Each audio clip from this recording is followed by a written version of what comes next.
귀한 찬양 감사합니다. 많이 무더운 날씨입니다. 이제 한두 주 이렇게 더 지나가야 할 것 같은데요. 귀한 쉼과 또 충전이 있는 시간 보내시기 바랍니다. 오늘은 우리 총회에서 정한 이단 경계 주일입니다. 우리 주변에 참으로 많은 이단들이 있고요. 또 우리에게 실질적으로 어디 먼 딴 나라 먼 곳 이야기가 아니라 우리 가까이서 아니면 우리 먼 친척이나 우리 가족 안에서 일어나고 있는 실질적인 그런 피해를 입히는 사람들이 바로 이단입니다. 지난주 여러분이 뉴스를 통해 들으셨는지 모르겠지만 지난 7월 29일에 은혜교회 신옥주 목사라고 하기가 좀 어렵습니다. 징역 6년을 구형을 받았습니다. 지난 수년 동안 자신들이 만들어 놓은 그 교리 중에 핵심적인 게 타작마당이라는 게 있는데, 동영상을 보시면 아주 참 입이 벌어지죠. 경악을 금할 길이 없습니다. 딸과 어머니를 세워놓고 딸에게 어머니 뺨을 때리게 하고, 서로 신도들끼리 그렇게 그래야지 그 안에 있는 나쁜 기운, 나쁜 귀신이 떠나간다. 참 말 같지 않은 교리를 만들어 놓고 인륜을 어기게 만드는 그런 것들을 보게 됩니다. 그거를 시키는 사람도 그렇고 그대로 순종하고 따르는 사람도 참 어려운 일이죠. 근데 지난 5년 동안 한술 더 떠서 이 신옥주라는 사람이 곧 이 땅에 큰 환란이 임할 터인데, 이 환란을 피할 수 있는 길이 있다. 지상낙원이 있다. 거기가 어디냐면 저 남태평양에 있는 피지라는 곳입니다. 거기에 큰 땅을 사놓고 거기에 400명 가까이 많은 사람들을 이주를 시켰습니다. 그곳에 떠밀려가서 그곳에서 전 재산 다 팔아가지고 가서 터전을 잡고 그 사람들이 거기 지상낙원에 삶을 살았느냐? 그러지 않았어요. 한 푼의 대가를 받지 못하고 거기에서 중노동, 노동 착취를 당하면서 살았습니다. 거기에서 어떻게든지 빠져나오려고 하는 사람들을 구금하고 감금하고 폭행까지 하는 것들도 있었습니다. 참 어이가 없고 한심한 일입니다. 그 전에 또 어떤 일이 있었냐면, 우리 여기 구로구 가까이 있는 교회들이죠. 여기 있는 이 성락교회, 어마어마하게 큰 성전을 지어놓고 또 교세가 참 만만치 않은 교회입니다. 근데 이단이죠. 우리가 교단에서 이단으로 정해놓은 그런 이단입니다. 거기에도 온갖 비리와 성추행, 또 만민중앙성결교회, 거기는 더 어마어마한 교회입니다. 거기도 지금 재판이 진행이 됐고 또 결론이 났고 또 징역형으로 그렇게 이어져 가고 있습니다. 우리는 이런 이단들이 종종 이런 일들을 뻥뻥 터뜨릴 때마다 또 생겼구나, 또 일이 났구나, 이렇게 안타까움을 금할 길이 없습니다. 왜냐하면 우리 주변에 믿지 않는 사람들은 저 사람들이 2단인지 3단인지 사실 구별을 못합니다. 같은 교회를 보기 때문에 늘 교회에 대해서 따가운 시선을 갈수록 많이 보내고 있는 것이 현실이죠.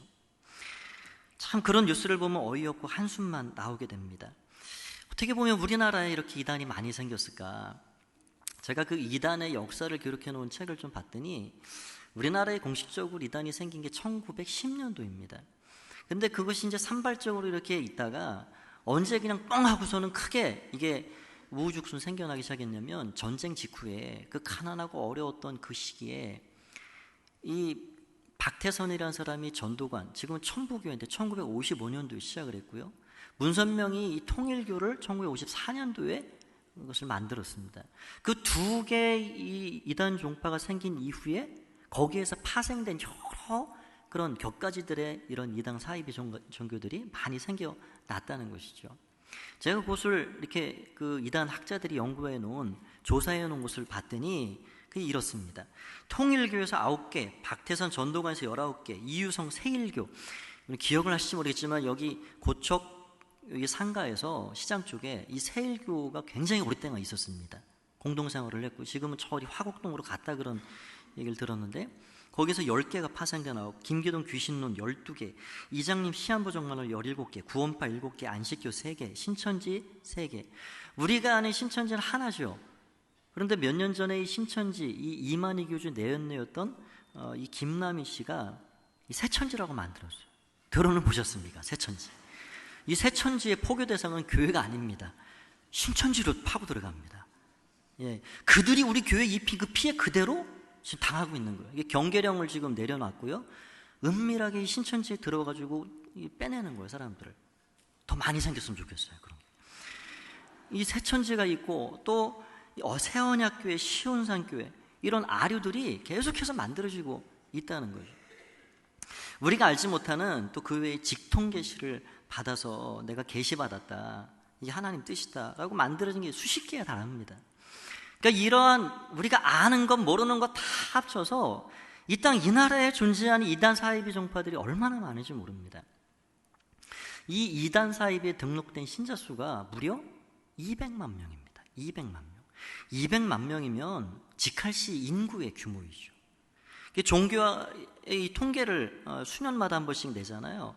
우리 기독교인의 숫자가 800만 명으로 집계가 되는데 그 800만 명 생각하면 200만 명은 얼마나 큰 숫자인지 상상할 수가 없습니다. 그러니까 제가 오죽하면 몇 년 전까지만 해도 어디 식당이든 뭐 사업장이든 뭐 미용실 가든 교패가 붙어있고 말씀 액자가 붙어있으면 제가 동질감을 느끼니까 반갑잖아요. 어디 교회 다니세요? 권사님이세요? 집사님이세요? 그렇게 물어도 받습니다. 근데 지금은 물어보기가 겁시나요. 물어지지가 않습니다. 똑같은 장로교 무슨 교회 이렇게 붙여놓고 하도 위장해서 숨기고 이단들이 그렇게 생활을 하니까 저 사람이 진짜 성도인지 진짜 건강한 교회를 다니는지 알 수가 없어요. 우리 이사를 가든지 자녀 결혼을 해서 지방에 어디 집을 얻어주든지 그럼 꼭 우리 성도님들이 물어보시죠. 목사님, 지금 우리 딸이 사위가 이 교회 이렇게 나가려고 하는데 한번 알아봐 주세요.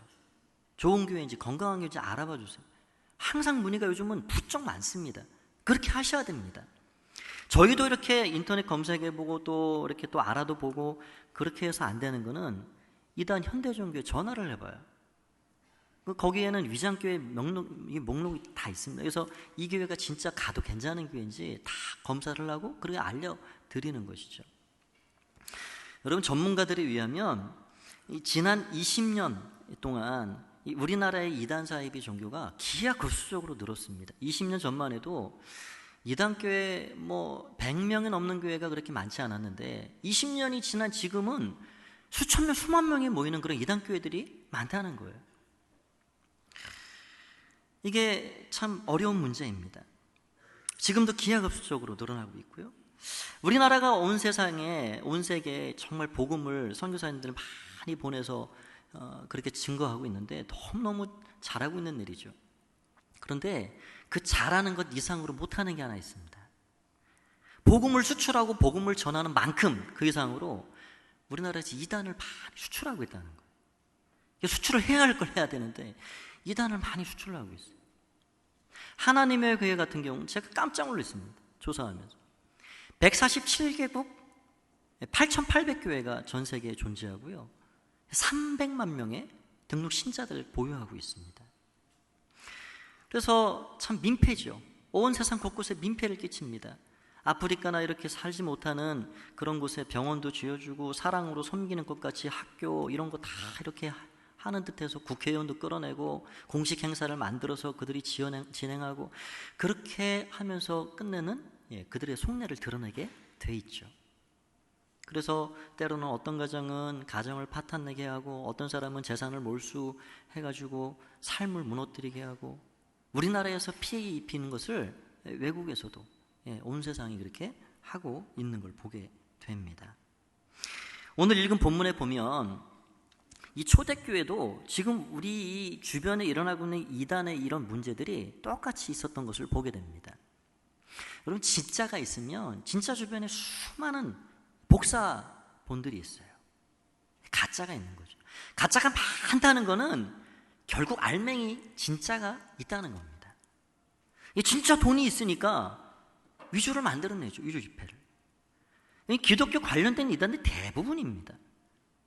이 알맹이 진리를 위조해서 사람들이 뭔가의 어떤 이득을 얻어내고 목적을 이루고 하는 것이죠. 오늘 베드로 전후서를 베드로가 썼는데 베드로서 1장 1절 2절에 보면 이 베드로 전후서를 받는 그 대상들이 누구냐? 이 터키 지역의 사도 바울과 사도들과 제자들이 피 흘려 순교하면서 세워놓은 교회입니다. 여기 말씀해 보니까 이렇게 되어 있습니다. 예수 그리스도의 사도 베드로는 본도, 갈라디아, 갑바도기아, 아시아와 비두니아에 흩어진 나그네 곧 하나님 아버지의 미리 하심을 따라 성령이 거룩하게 하심을 그리고 순종함 예수 그리스도의 핏부림 얻기 위해 택하신 자들에게 편지하노니. 그러니까 정말로 하나님께서 귀하게 핏값으로 순교의 피로 세운 그 교회에 오늘 이단들이 침입해 들어와서 들락날락하고 있다는 거예요. 그 베드로가 오늘 그것을 직시하고 이 편지를 그 교회들에게 보내고 있는 것입니다. 여기 2장 1절에 보니까 어떤 사람들이 여기 들락날락거리고 있는가? 2장 1절에 보면 말씀을 제가 읽어보겠습니다. 2장 1절 보여주시죠. 그러나 백성 가운데 또한 거짓 선지자들이 일어났나니 이와 같이 너희 중에도 거짓 선생들이 있으리라. 여기 거짓 선지자들, 거짓 선생들 복수형으로 다 돼 있죠. 한 명, 두 명이 아닙니다. 다수의 사람들이 그렇게 교회를 들어오고 그렇게 어수선하게 만들어가고 있다는 거예요. 이단 거짓 선지자들이 뭐냐? 이 사람들은 예언을 함부로 말하는 사람들입니다. 제가 얼마 전에 아는 가까운 동역하는 목사님에게 어떤 이야기를 들었습니다. 본인이 아는 어떤 여자 목사님인데 그 목사님이 어떤 부녀를 아버지와 딸을 전도를 하려고, 그 딸은 전도를 잘해서 교회를 잘 섬기고 뭐 교사로 봉사도 하고 하는데 그 딸에게 몇 달 전에 이 목사님이 찾아와서 그렇게 얘기를 했다는 겁니다. 내가 기도하는데 너 아빠 하나님이 8월 달 안에 데려가신대. 그러니까 8월 달 안에 하나님이 데려가시기 전에 빨리 세례 받아야 돼. 그 세례를 받으라고 막 그렇게 밀어붙이더라는 거예요.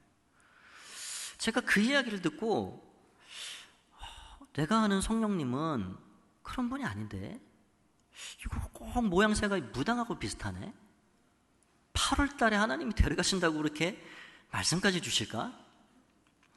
또 한 가지 케이스가 있었습니다. 3개월 전에 주일 사역을 다 마치고 사무실에 어떤 두 분이 찾아오셨습니다. 교회 주변에 사는 주민이었는데 한 분은 오래전에 신앙생활을 하다 굉장히 오랫동안 쉬고 있는 분, 한 분은 교회를 아예 안 나오셨던 분입니다. 두 분이 왜 오셨냐? 신앙 상담 원료에 이제 제가 갔죠. 얘기를 들어보니까 일산에 사는 그 여동생이 있는데 부동산을 경영하는데요. 그 여동생이 출석하는 교회 그 여자 목사님이 좀 이상하다는 거예요. 뭐가 이상한지 얘기를 들어봤습니다. 근데 부동산에 이 사람이 와가지고 집을 거래해서 사인까지 다 이렇게 마치려고 하는데 그 목사님이 딱 들어와가지고 잠깐! 계약서 당장 찢어버려. 하나님이 계약하지 말라 그래. 그렇게 얘기를 하더라는 거예요. 또 남편과의 관계에 어떤 흠집도 내고 이간질도 하고 이혼하라 그러고. 여러분, 우리가 이 8주 동안 사도신경을 우리 유인 목사님 통해서 말씀을 잘 들었지만 우리 고백하고 우리가 신앙하는 성령님은 그런 분이 아니십니다. 내가 원치도 않는데 막 등 떠밀듯이 노보트 다루듯이 그렇게 막 끌고 가는 분이 아니시라는 거예요. 우리 성령님은 굉장히 예민하시고 우리의 마음을 감화감동시키셔서 결국 우리의 자원하는 마음으로 고백이 터져나올 때까지 때로는 인내하고 기다리시는 분이십니다. 그걸 어떻게 할 수 있느냐? 누가복음에 보면은 예수님께서 이 땅에 독생자를 보내실 때 마리아의 몸을 통해서 보내십니다. 천사 가브리엘을 통해서 그것을 고지하시죠. 너에게 아들이 있을 거야. 그런데 이 마리아 아주 작은 소녀이죠. 소녀. 억지로 하지 않았습니다. 너 아들 임신할 거야. 그냥 낳으면 돼. 잔말 말고. 그렇게 하지 않으셨어요. 이 마리아의 입에서 고백이 나올 때까지 가지 않고 기다리고 있습니다.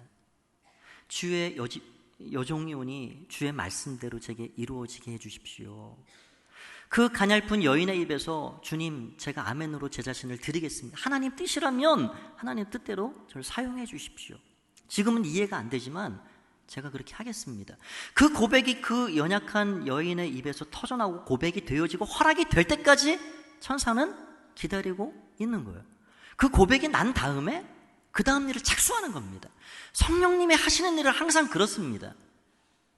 막 망치로 때려 부시듯이 깨고 들어가서 마음을 막 움켜쥐고 그렇게 끌고 가시는 분이 아니라는 거예요. 성령님은 우리에게 항상 우리 마음을 감동하셔서 고백이 나오게 하시고 고백을 통해서 그렇게 일을 해가시는 분이시죠.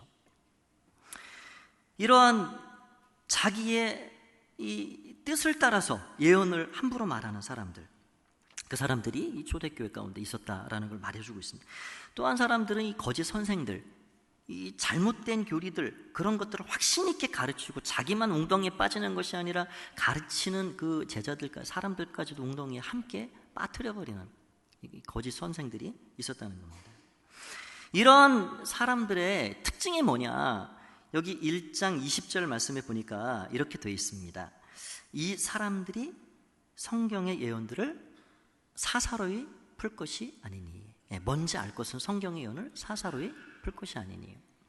사사롭다란 말은 내 개인의 입맛대로, 내가 생각하는 대로, 여러분 성경의 진리를 내 개인의 입맛대로, 내 생각대로 풀어내서는 될까요? 그렇게 해서는 안 되겠죠. 사사롭게 푼다. 이 푼다라는 헬라어 원어는 에필레시스라는 말인데, 이 말의 뜻은 풀다, 벗기다라는 뜻입니다. 은유, 해석이라는 뜻도 있고요. 그러니까 이 양파 껍질을 벗겨내가지고 우리가 그거 잘 벗기고 그 비율을 찾아내야 돼. 하나님이 그 진리를 그 안에 꼭 감춰 놓으셨어. 그거 잘 해석하고 벗겨내야 거기서 알맹이 진리를 알 수가 있는 거야. 이단들은 항상 그렇게 접근하고 이야기합니다. 여러분, 근데 생각을 해보십시오. 여러분도 편지를 학창시절 이렇게 성년이 돼서도 받아보셨죠. 편지를 쓰기도 하고 받기도 하고 하셨을 겁니다. 여러분, 이 성경이라는 거는 하나님이 우리에게 사랑의 메시지와 같이 편지로 주신 겁니다. 실제로 신약성경 27권 중에 13권이 사도 바울이 교회에 편지로 보낸 거예요. 편지예요, 편지.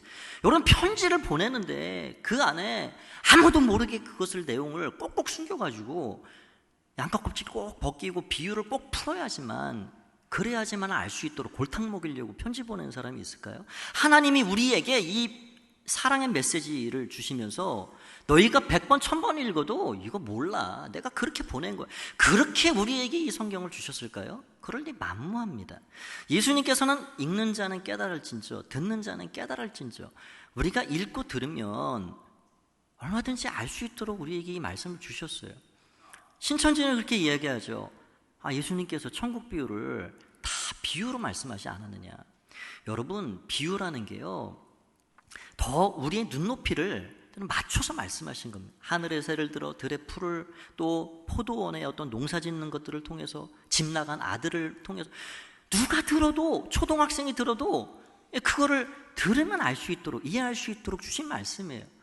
심지어 바리새인들, 마음이 굽어져 있는, 그래서 진짜 원뜻까지는 모를지언정 자신들에게 그 얘기를 예수님이 하고 있구나라는 걸 알아챘습니다. 그러니까 이 말씀은 우리에게 하나님께서 겹겹이 어떤 포장을 해가지고 이거를 어떤 특별한 사람들만 이것을 계시받아가지고 풀어내고 그것을 우리는 배워서 알아야 되고, 그런 말씀이 아니라는 거예요. 그래서 이 신천지 이단들은 자신들이 거기에 들어가면요, 이 계시, 이 비유풀이라는 것을 처음 하게 됩니다. 비유풀이 공부를 하는 거예요. 나무가 뭐고 구름이 뭐고, 구름이 뭐고 1, 2, 3 이렇게 하면요, 성경이 이게 안개와 구름이 껴버립니다. 도저히 무슨 뜻인지 알 수가 없어요. 구름은 구름이고 나무는 나무고, 우리는 일단 그렇게 성경을 받게 돼야 하는 것이죠. 그리고 난 다음에 더 깊은 뜻들을 우리가 묵상하고 또 주석서를 참고하고 그렇게 배워가는 겁니다. 이 신천지들은 자신들이 마치 껍데기를 벗겨내서 비유를 잘 해석해가지고 하늘의 신령한 비밀한 계시를 아는 사람으로 착각하고 살게 합니다. 굉장한 특권을 가진 사람으로 그렇게 생각을 하는 거예요. 저 교회 다니는 사람들은 이런 것도 모르는 멍충이 바보들이라고 그렇게 생각을 하는 거죠. 여러분, 그런데 하나님께서 그런 것 자체를 기뻐하지 않으시죠. 여러분, 비유라는 게 이렇게도 붙이면 이렇게 되고 저렇게도 붙이면 저렇게 됩니다. 이게 혼란스러워지는 거예요. 그래서 하나님께서 어떻게 말씀하시냐, 고린도전서 4장 6절에 이렇게 말씀합니다. 형제들아, 내가 너희를 위하여 이 일에 나와 아볼로를 들어서 본을 보였나니 이는 너희로 하여금 기록된 말씀 밖으로 넘어가지 말라 하는 것을 우리에게서 배워 서로 대적하여 교만한 마음을 가지지 말게 하려 함이라. 내가 기록해 놓은 그 말씀 밖으로 넘어가서는 안 돼. 하나님께서 때로는 시대에 따라서 이렇게 덮어놓은 곳이 있습니다. 여러분, 우리 시골에서 옛날 어머니들이 밥상 차려놓고 보자기에 덮어놓으시잖아요. 궁금만 하고 뭔 반찬 했을까 자꾸 들춰내는 거죠. 궁금하니까. 사람들 호기심이 있잖아요. 자꾸 내가 계속 풀어보겠다고 이것을 이렇게도 풀고 저렇게도 풀고 자기가 계시받았다고 그렇게 막 풀어내는 겁니다. 여러분, 이단이요, 동굴에 들어갑니다. 그런데 동굴을 너무 깊게 파다 못해 출구로, 정해진 출구로 안 나오고 엉뚱한 곳을 파서 엉뚱한 출구로 나오는 거예요. 그래서 이단입니다. 끝에 출구가 다른 거예요. 똑같이 우리가 성경 들고 들어가는데 입구를 찾지 못하고 엉뚱한 출구로 나오고, 그게 이단이에요. 그래서 우리 모든 이단들은 이 자기들 멋대로 성경을 사사로이 풀고 말씀 밖으로 넘어가서 그렇게 만들어진 것들. 참 재밌는 거는, 그러면 자신들이 만들어 온 그 진리를, 그 교리를 끝까지 붙잡고 가야 되지 않습니까? 그런데 참 재밌는 게 그 교리를 자꾸 입맛대로 바꿔간다는 거예요. 교주가 죽으면 또 다른 교리를 만들어 버립니다. 여러분, 적어도 사람을 살린다는 교리가 어떻게 자꾸 바뀔 수 있을까요? 사람을 살리는 교리는 절대 불변해야죠. 하나님의 말씀을 절대 불변의 진리로 우리가 알고 고백하고 그렇게 나아가야죠. 어떻게 자신들이 입맛대로 이렇게 바꿨다 저렇게 바꿨다, 여기서 조금 저기서 조금 이렇게 해가지고 만들어 놓은 교리를 그렇게 주장을 하고 거기를 따라가고 그렇게 하느냐 말이죠.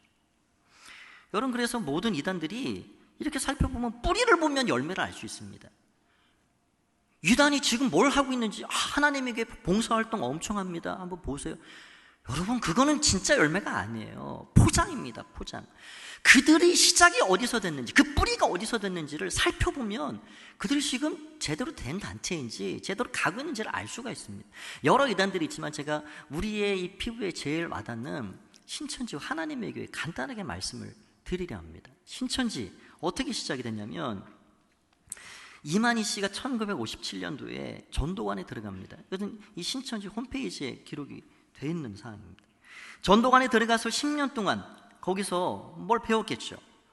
그리고 나서 67년에 유재일이라는 사람이 이끄는 이 장막성전에 들어갑니다.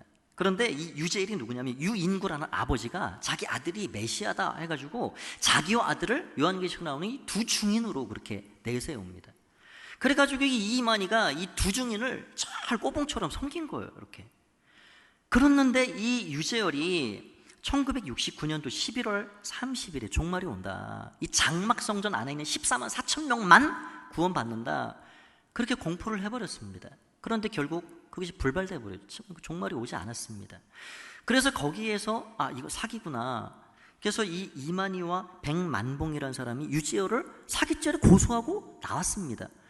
보통 이런 사람들이 그냥 뉘우치고 그냥 새로운 삶, 새 인생을 살아가는 게 아니에요. 이단에 한번 빠졌고 거기에서 맛을 누린 사람들은, 교주가 되어서 이게 누리는 게 얼마나 달콤한가, 이것을 맛본 사람들은 결코 거기서 접지 않습니다. 회개하지 않습니다. 그리고 이 사람들이 뭘 차렸냐, 이 사람들이 솔로몬 재창조교회를 차렸습니다. 거기에서 이 백만복이라는 사람이 또 1980년도 3월 13일 날 종말이 온다, 그렇게 또 주장을 한 거예요. 그런데 결국 그것도 불발됐습니다. 종말이 오지 않았죠. 그래서 이만희가 두 건을 이렇게 불발이 되고 이게 사기당한 느낌이 되니까, 이 사기꾼들하고 내가 차리고 만지, 그래서 자기가 차려버렸어요. 그래가지고 안양에다가 뭐라고 이름 전 신천지 예수교 증거장막성전이라고 해놓고 자기를 두 중인이다, 그렇게 이야기를 하면서 본격적으로 이 신천지를 시작하게 되었습니다. 그러니까 이 이만희 교리를 보면은 천부교 전도관에서 신격화한 것 재림주 교리 14만 4천 명, 이 교리를 쏙 빼가지고 오고요. 또 장막성, 유재열 장막성전에서 두 증인 교리를 쏙 빼가지고 오고, 이 교리도 아니죠. 그런 단어들을, 한 낱말들을 쏙쏙 빼가지고 자신들의 입맛에 맞게 사사로이 것을 해석하여서 교리를 만들어버린 겁니다. 그렇게 해가지고 자신이 이긴 자다, 보혜사다, 나를 통해서 하나님 앞에 갈 수 있다, 그렇게 만들어 놓은 거죠.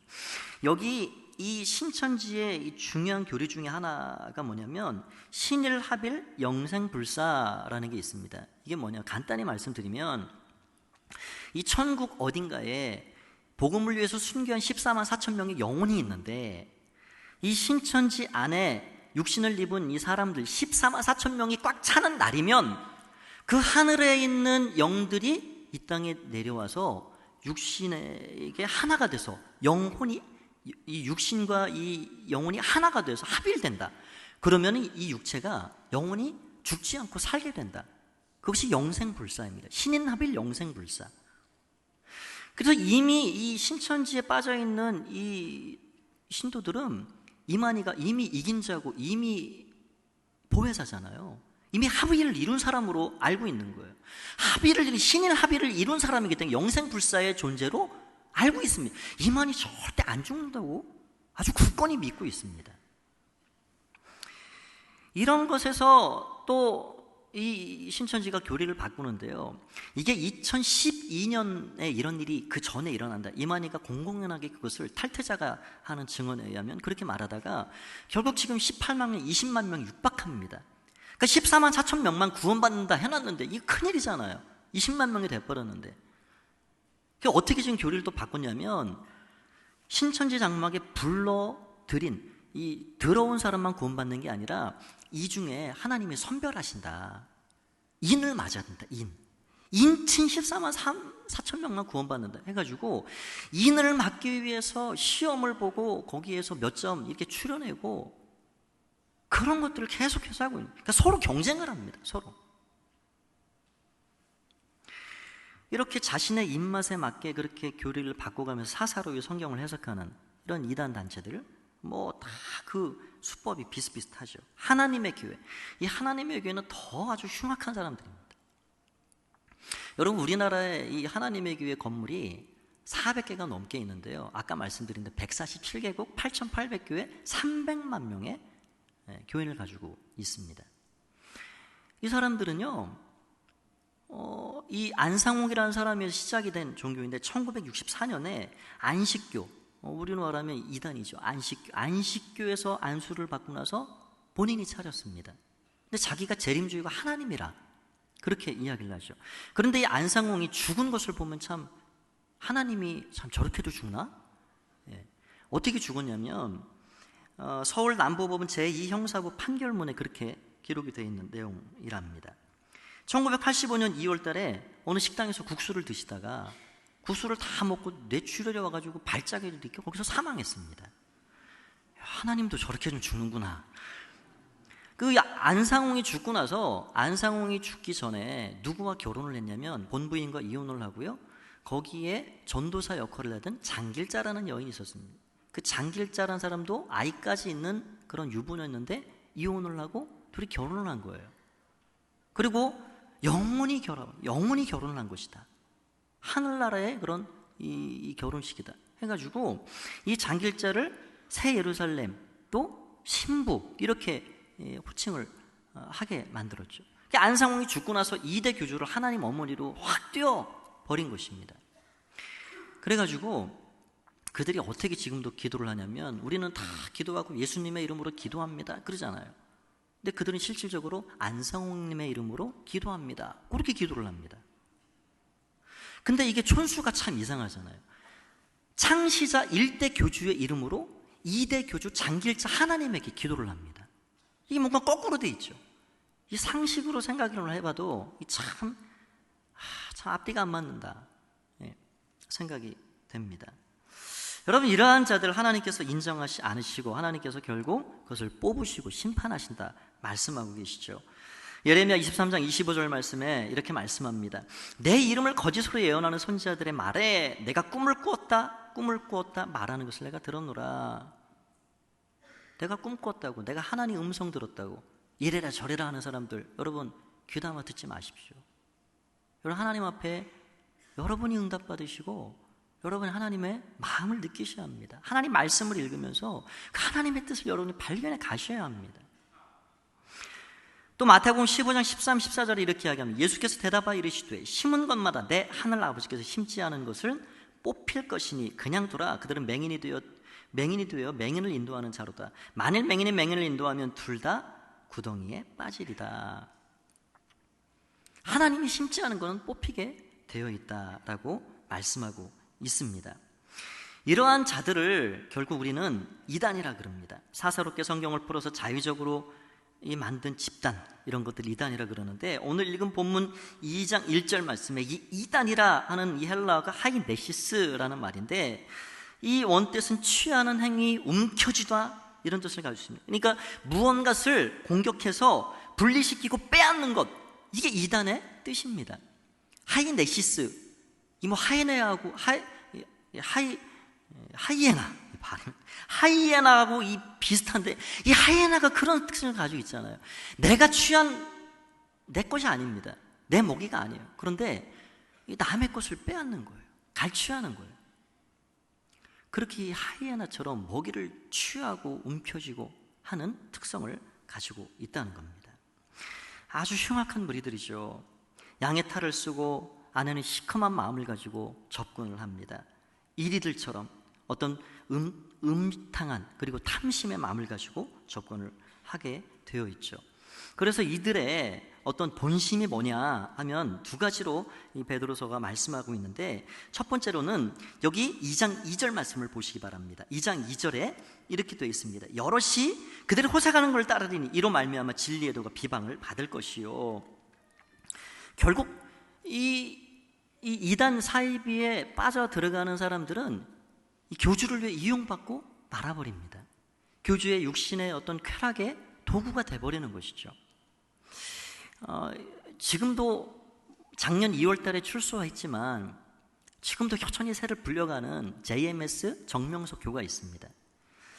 이 사람들이 어떻게 이렇게 이 캠퍼스의 대학생들, 여대생들을 이렇게 집중 공략해가지고 새를 불려나가는데, 이 정명석이라는 이 사람이 이 통일교에서 교리 강사를 2년을 한 사람입니다. 그러니까 통일교 교류에 너무 이렇게 아주 능통한 사람이죠.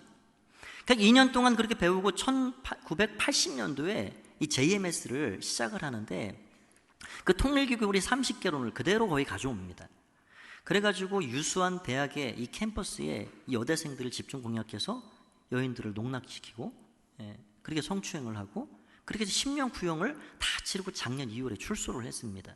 근데 지금도 제가 이렇게 찾아보니까 여전히 활개를 치고 새를 불려가고 있는 것을 보게 됩니다. 또 하나는 이들의 본심이 탐심으로 가득하다는 거예요. 탐심. 3절 말씀을 보시면 이렇게 되어 있습니다. 그들이 탐심으로서 지어낸 말을 가지고 너희로 이득을 삼으니 그들의 심판이 옛적부터 지체하지 아니하며 그들의 멸망은 잠들지 아니하느니라. 달콤한 말, 매혹적인 말로, 그럴듯한 말로 너희에게 다가오지만 결국 그 말 뒤에는 탐심이 숨어 있어. 너희로 하여금 이득을 취하려고 하는 거야 라고 말씀하고 있는 것이죠. 통일교가 지금은 문선명 사후에 새가 이렇게 막 늘어나거나 그러지는 않습니다. 집안 싸움을 지금 하고 있는데 결국 그들은 사업을 관리하는 거의 종교가 돼버렸습니다. 제가 보니까 전 세계 곳곳에 150개가 넘는 기업체를 운영합니다. 어마어마하죠. 근데 그들이 이 돈을 어떻게 그렇게 해서 모아서 이렇게 크게 사업을 일으켰나?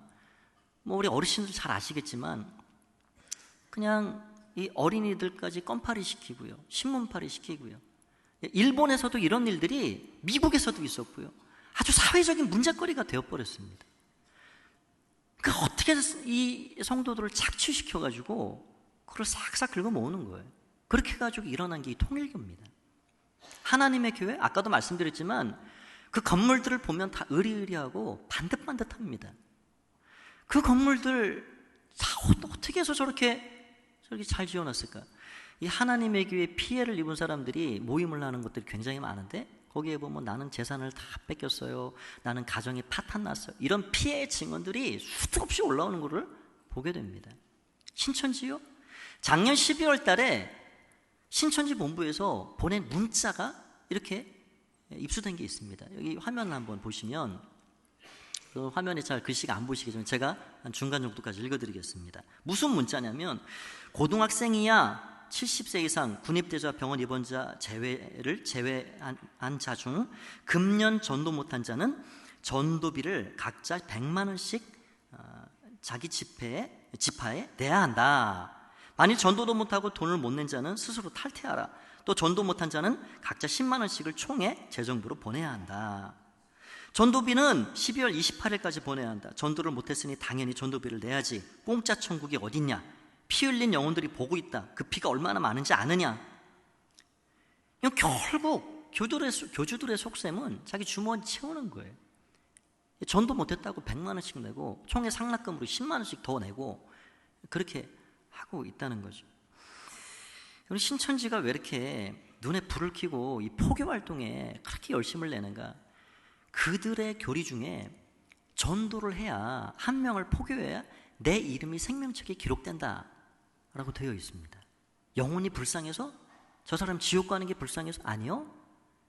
내가 14만 4천 명이 들어가고 구원받으려면 한 사람 전도해야 돼. 그리고 그 전도한 사람을 끝까지 잘 관리하는 이유가 뭔지 아십니까? 그 사람이 신천지 탈퇴해서 빠져나가면 내 이름이 거기서 또 지워진다는 거예요.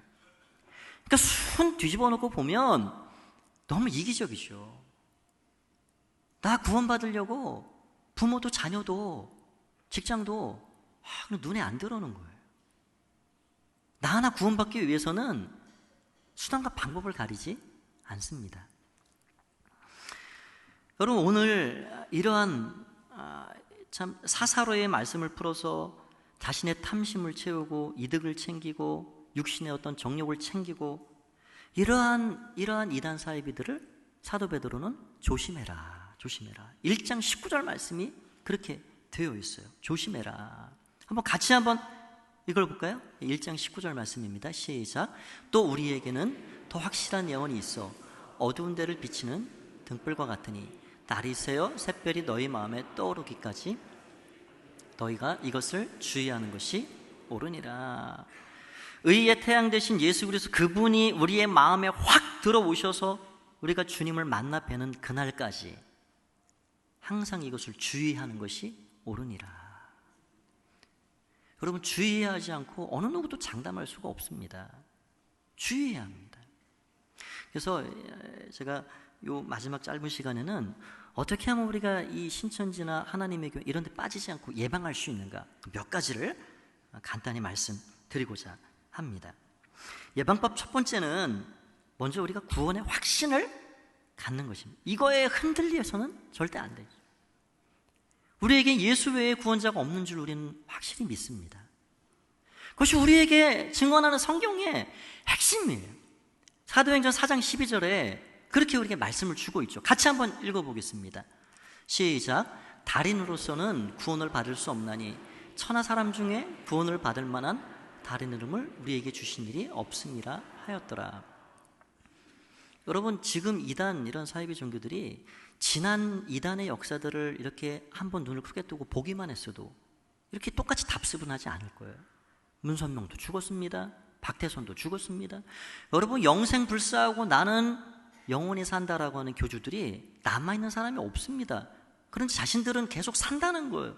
그런데 그 산다는 말을 꼭 믿고 추종하는 사람들이 있다라는 것도 참 문제죠. 안 죽는다는 거죠. 역사를 이렇게 보기만 해도 알 수 있는 것을 외면하고 있습니다. 인간 하나님은 없습니다. 사람 구세주도 없습니다. 오직 예수 외에 우리에게 구원받을 길을 열지 않으셨다, 주지 않으셨다. 이 믿음에 우리는 흔들림이 없어야 합니다. 두 번째는 우리는 그를 경계하고 주의해야 합니다. 신천지는 수단과 방법을 가리지 않습니다. 사람이 만날 수 있는 공간에는 어디든지 있습니다. 계획적입니다. 인적 정보를 수집해서 꼭 어떤 선교사님이 있습니다, 교수가 있습니다, 상담가가 있으면 만나보시죠 해가지고 1대1, 2대1 이렇게 이 복음방을 운영해서 카페, 어린이집 어디든지 그것을 몇 시간 동안 만나서 공부를 시키고요. 그것이 지나면은 센터에서 일대 다수의 교육을 시킵니다. 그들은 이 개혁 개정 성경을 쓰지 않아요. 개혁 성경을 여전히 쓰고요. 그들이 역사관을 역사, 교훈, 예언, 성취 이런 것으로 구분하면서 꼭 이분적으로 그렇게 이 시대를 구분하고 그렇게 접근을 해 갑니다. 그런 것들을 들어보면 신천지구나, 거기 갔다가도 빨리 발을 빼셔야 합니다. 제일 중요한 건 외부에서 진행되는 어떠한 성경 공부도 참여치 않는 것입니다. 거기에 들어가면 장담할 수가 없어요. 그래서 우리는 이 하나님의 말씀을 더 가까이 하고 이 말씀을 계속해서 우리가 더 사랑하고 이 말씀을 마음에 담고 우리가 기본적인 정말 하나님의 구원의 경륜과 진리와 이런 것들을 마음에 잘 배우고 하면 쉽게 넘어가지 않죠. 군산의 어떤 교회의 장로님이 딸이 신천지에 빠졌습니다. 신천지 교회 찾아갔어요. 딸을 만나서 설득을 하는데 도저히 설득이 안 됩니다. 그래서 장로님이 아니 왜 설득이 안 될까? 내 지식이 짧구나. 내가 신천지를 더 한번 알아보고 배우고 나서 딸을 설득해야 되겠다 해가지고 신천지 공부를 시작했습니다. 어떻게 됐을까요? 이 장로님이 똑같이 그냥 쭉 미끄러져 버렸어요. 빠져버렸습니다. 여러분, 목사도 빠지고 장로님도 빠지고 누가 거기에 장담을 하고 가서 이겨냈다고 얘기를 할 수가 있겠어요? 여러분, 그들은 수년 동안 이것을 이렇게 맞추고 저렇게 맞추고 해가지고 아주 그냥 한번 들으면 쏙 빠져들어갈 정도로 교재를 가지고 있어요. 커리큘럼을 가지고 있단 말이죠. 그래서 우리는 하나님의 말씀을 이단이 뭔가도 공부해야 하고 하나님이 정말 어떤 분인가를 잘 공부해서 그런 것들을 잘 구분해 가야 하는 것이죠. 또 한 가지 교회적으로 해야 할 일은 이런 이단 경계주의를 잘 지키고 이단 세미나를 열고 또 브로셔 같은 거를 통해서 계속해서 경계를 알리고 이렇게 교회가 앞장서서 이런 일들을 할 때 교회가 보호가 되는 것이죠. 신천지에 있었다가 나온 사람들의 증언에 의하면 교회가 아무것도 안 하고 손 놓고 있는 그런 교회는 놀이터와 같다. 그냥 활개를 치고 다니는 거예요. 그런 곳을 추수밭이라 그런답니다. 그런데 우리 교회같이 우리는 참 모범적으로 일을 잘 하고 있습니다. 우리 교회같이 정기적으로 세미나도 하고 이렇게 브로셔도 만들어서 광고하고 이런 교회를 뭐라 부르냐? 지뢰밭이다. 거기 함부로 다니다가는 금방 들킨다. 거기는 도저히 안 되는 곳이야. 왔다가도 발을 뺀다는 거예요. 그렇게 경계함. 여러분, 이단 얘기가 귀가 따갑더라도 계속 듣고 또 들으셔야 합니다. 내 자녀가 걸린 문제고 가족이 걸린, 내 영혼이 걸린 문제이기 때문에 그렇습니다. 항상 경계해야 합니다. 오늘 베드로가 말씀하셨듯이 이것을 주의하는 게 옳다. 또 한 가지는 우리가 서로 사랑해야 합니다. 끈끈하게 서로를 붙잡아주고 사랑해야 합니다. 대부분 신천지에 빠지는 사람 중에 외톨이들이 많습니다. 누구의 손도 가지 않은. 그래서 이 사람이 지금 교회를 나오고 있나 안 나오고 있나 이런 사람들이 많다는 거예요. 신천지 사람들이 찾아와가지고 자신들 신천지라 밝히지 않으니까 간도 내주고 쓸개도 내줄 것처럼 그냥 이렇게 막 섬겨주고 최고로 섬겨주니까 거기에 감동을 받아가지고 마음을 그냥 확 열어버리는 거예요.